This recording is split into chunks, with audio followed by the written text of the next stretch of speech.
They humiliated me at dinner. Grandma's secret ended the laughs. Hook, beginning. Have you ever smiled through humiliation because crying would only make everyone laugh harder? That's exactly what I did on the night that was supposed to celebrate the biggest achievement of my life. My name is Emma, and I was the first person in my family to graduate from college. I had worked 2 part-time jobs, studied late into the night, and survived on instant noodles more times than I could count. While my classmates had parents paying their tuition, I had only one person quietly cheering for me every step of the way. My grandmother. She never had much money, but she always believed in me. Every Sunday she'd call and remind me, education is something no one can ever take away from you. The rest of my family didn't see things the same way. To them, I was the boring cousin who studied too much. My younger brother had dropped out of school, but somehow became everyone's favorite because he was funny. My aunt constantly compared me to my wealthy cousins who drove expensive cars, while I still used an old second-hand bicycle. Still, I convinced myself graduation would be different. I believed just for one evening, everyone would put their differences aside.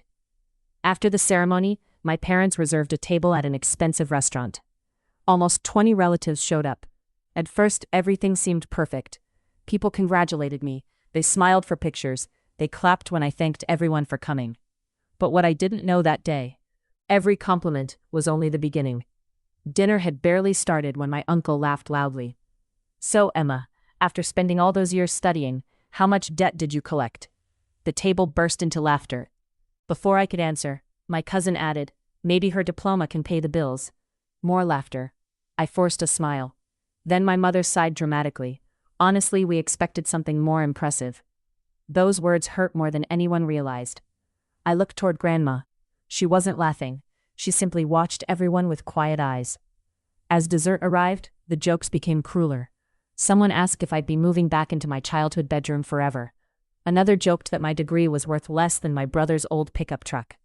Each laugh felt heavier than the last. I wanted to disappear.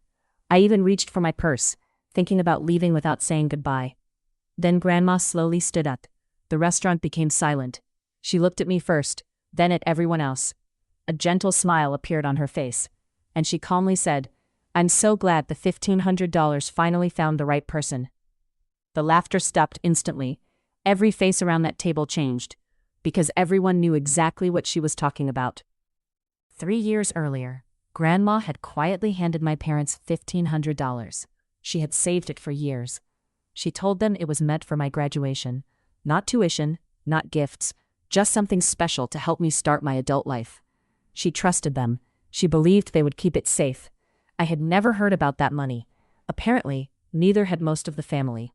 Grandma looked directly at my parents. "I asked you every year if the money was still waiting for Emma." My father stared at his plate. "You always said yes." Silence. Grandma continued. "But yesterday I checked the account." My mother's face turned pale. There wasn't a single dollar left. Nobody moved. Nobody spoke. Finally, my father whispered, "We needed it." Grandma nodded slowly. "I understand needing money." Then her voice became firmer. "But you didn't tell Emma. You let her work double shifts. You watched her skip meals. You watched her struggle. And tonight," she looked around the room, "you laughed at her." My aunt tried to interrupt. "It was only a joke." Grandma shook her head. "No, it became humiliation." I felt tears filling my eyes, not because of the money, because for the first time, someone had defended me. Grandma reached into her purse. She placed an envelope in front of me. I wasn't going to say anything, but after hearing everyone tonight, she smiled. I changed my mind. Inside the envelope was a certified check, $15,000. The entire table gasped. "I sold a small piece of land last month," Grandma explained. "I wanted to surprise Emma after dinner." She looked at me warmly. "This belongs to the granddaughter who earned every opportunity herself." My parents looked completely shocked. My uncle suddenly smiled. My cousins started congratulating me again.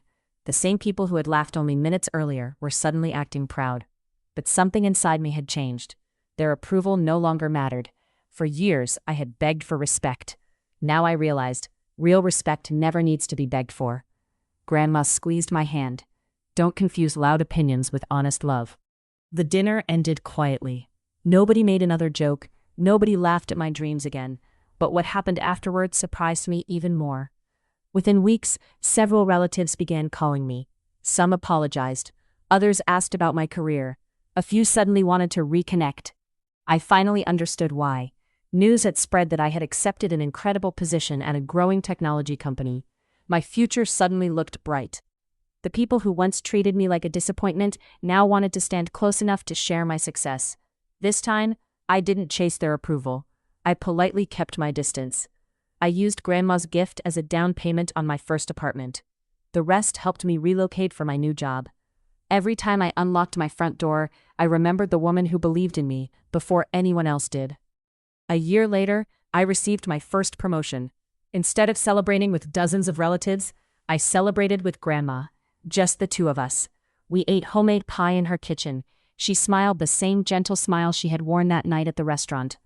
"You know," she said softly, "success isn't the best revenge." I looked at her.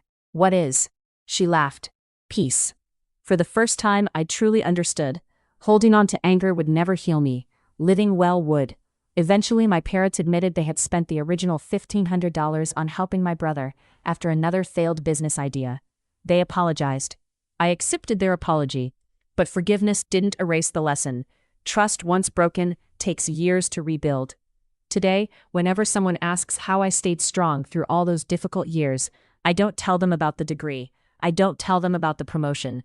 I tell them about my grandmother, because one quiet woman changed my entire life with a few honest words. Sometimes justice doesn't arrive with shouting. Sometimes it comes through calm truth spoken at exactly the right moment. And that night, while everyone expected me to leave feeling ashamed, I walked away with something far more valuable than money. I walked away knowing my worth had never depended on the people who laughed at me. It had always been inside me. And thanks to Grandma, I finally believed it. If you'd like, I can also, where the family tries to come back into Emma's life after she becomes highly successful, with an even more dramatic twist and emotional payoff.